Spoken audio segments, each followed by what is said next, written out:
সংগ্রামের কাহিনী জয়ের। মৃত্যুর ঊর্ধ্বেও যে একটা জীবন থাকে, জীবনের ঊর্ধ্বে থাকে যে মহাজীবন, যার ক্ষয় নাই, লয় নাই, মৃত্যুতে যেখানে অবিনাশের জয় খোঁজা।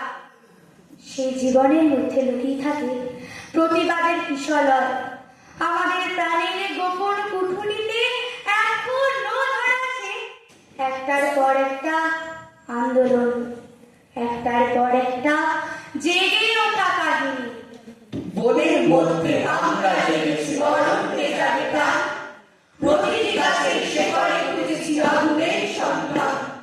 বুকের মধ্যে আগুন জেগেছে প্রমিথিউসের দাহ, মরতে মরতে আগুনেই পাবো জীবনের হিমবাহ। কেমন করে 1778 থেকে 1834 সারা ধলভূম জুড়ে ঘুম ভেঙে জেগে উঠেছিল হাজারে হাজারে নিরন্ন বিপন্ন মানুষ। শুরু হয়েছিল জুয়ার বিদ্রোহ। যে মানুষরা চেয়েছিল তাদের অরণ্য তাদের থাক, অরণ্যের জমিতে তারা ফসল ফলাবে, তারা অরণ্য চারি, অরণ্যই তাদের জননী। শুরু হয়েছিল জুয়ার বিদ্রোহ শুধু একটাই দাবিতে, অরণ্য তাদের, অরণ্যের ফুল ফল ভূমি তলগত শস্য সব তাদের।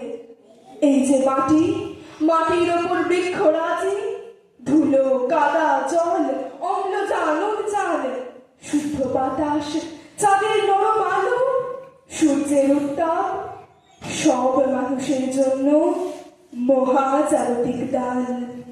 মাত্র 22 বছর আগে ইস্ট ইন্ডিয়া কোম্পানির বণিকের মানদণ্ড রাজদণ্ড রূপে দেখা দিতে লাগলো।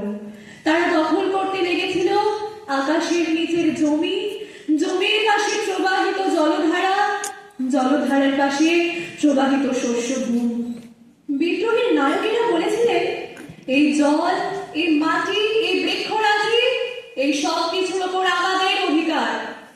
গাছ থেকে একটা পত্র পড়লে আমাদের পাত্র হয়ে যায়, যে পাত্রে ঘাসের সুগন্ধ মাখা আমাদের ভাত মধুময় গন্ধে ভরে ওঠে। এই সবকিছু আমাদের, এর এক কণা অধিকার আমরা ছাড়ব না। নির্দয় ভাবে দমন করা হয়েছিল।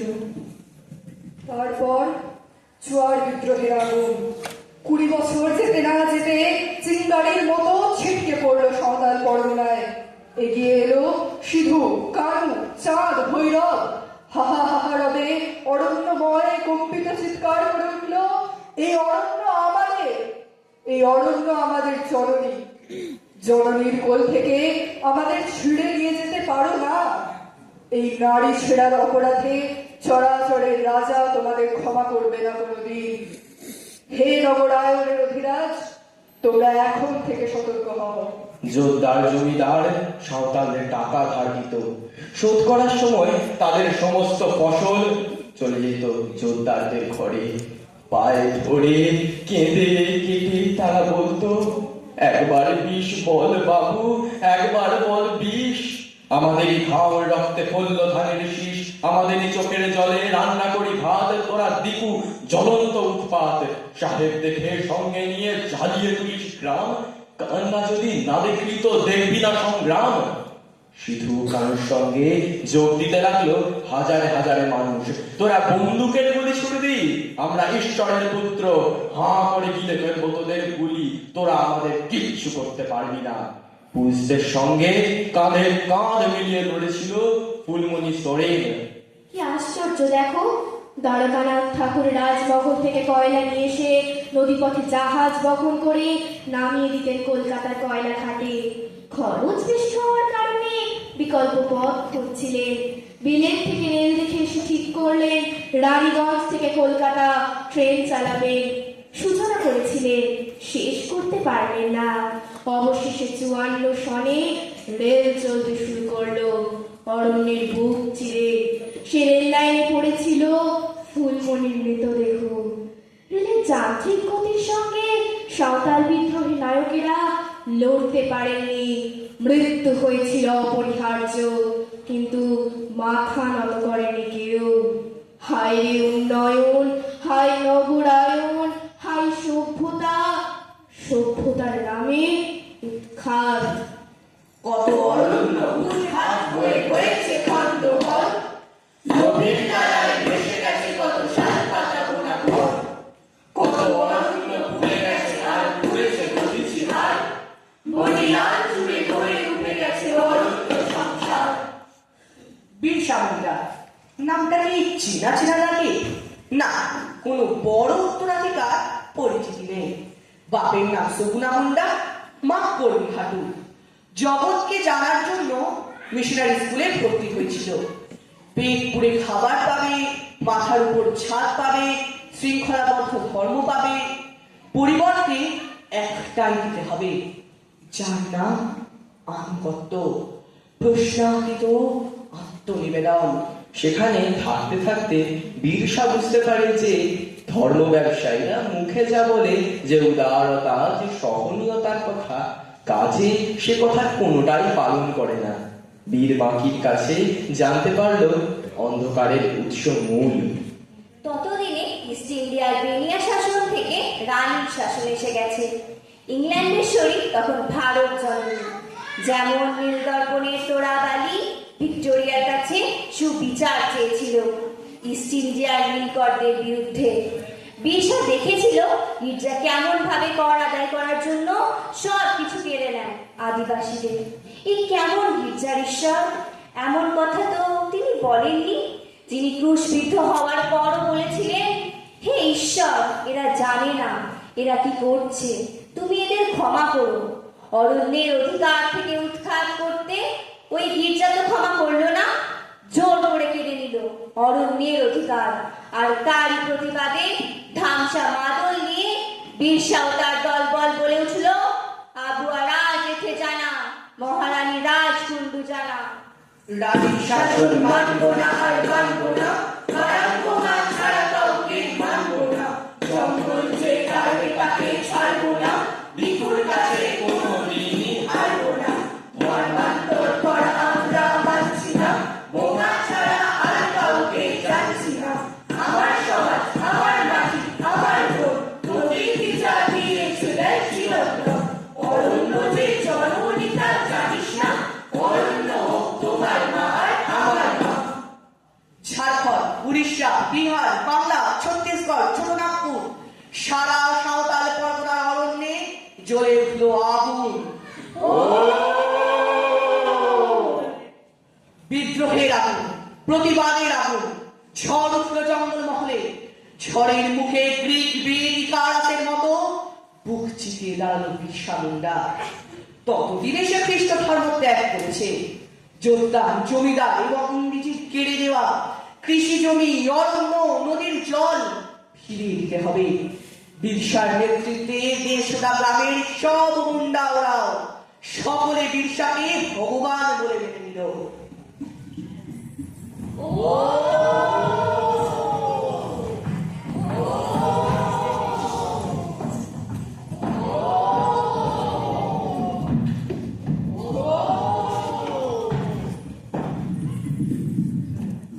আমাদের অরণ্য চলছে, আমাদের পর্বত চলছে, বিহুদের আমরা তো মানি না, আমি মানি আমরা তো জানি না।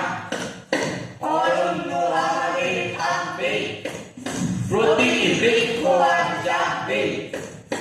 আমাদের ভগবান বিরসা, আমাদের ধনুকার ঈর্ষার, ওদের বন্দুক কামানে, উহাদের বন্যার বিমানে।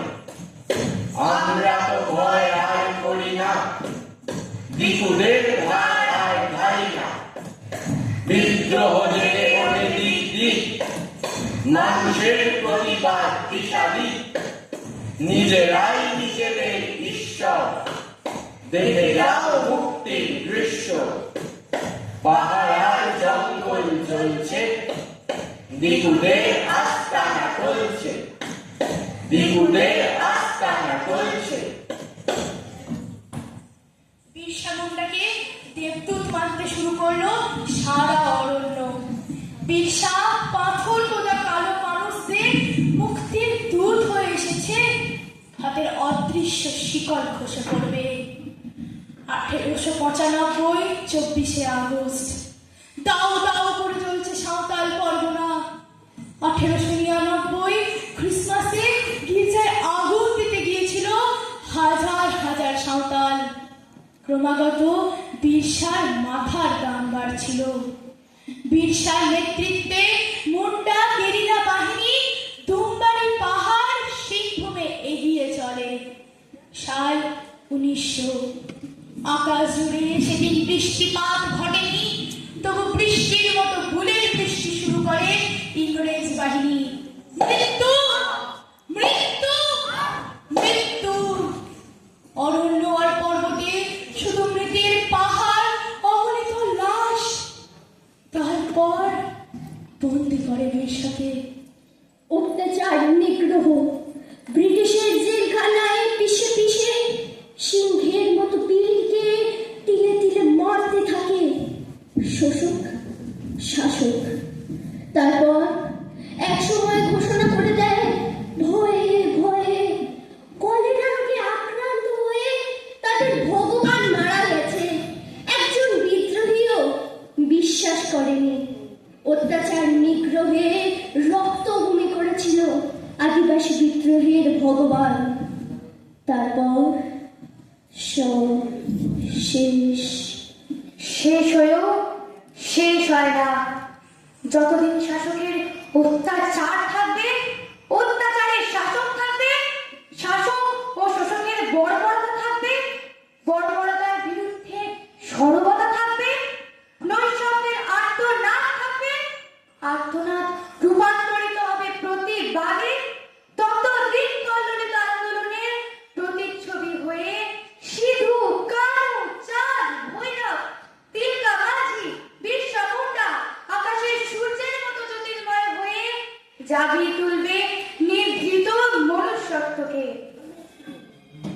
প্রাণ দিয়ে যে স্বাধীনতায় প্রাণ দিয়েছ তুমি, প্রাণ দিয়ে যে স্বাধীনতায় প্রাণ দিয়েছ তুমি, মাটির বুকে গান পেতে আজ তোমার কথা শুনি, মাটির বুকে গান পেতে আজ তোমার কথা শুনি, প্রাণ দিয়ে যে স্বাধীনতায় গান দিয়েছ তুমি, প্রাণ দিয়ে যে স্বাধীনতায় প্রাণ দিয়েছ তুমি।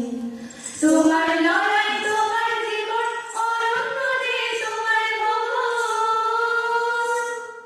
তোমার লড়াই, তোমার জীবন অরণ্য যে তোমার ভবন। আর সেই ভবনের ভুবনদারি, সেই ভবনের ভুবনদারি তোমার চরণ চুমি গো, তোমার চরণ চুমি। প্রাণ দিয়ে যে স্বাধীনতায় প্রাণ দিয়েছ তুমি, প্রাণ দিয়ে যে স্বাধীনতায় প্রাণ দিয়েছ তুমি, প্রাণ দিয়ে যে স্বাধীনতায় প্রাণ দিয়েছ তুমি, প্রাণ দিয়ে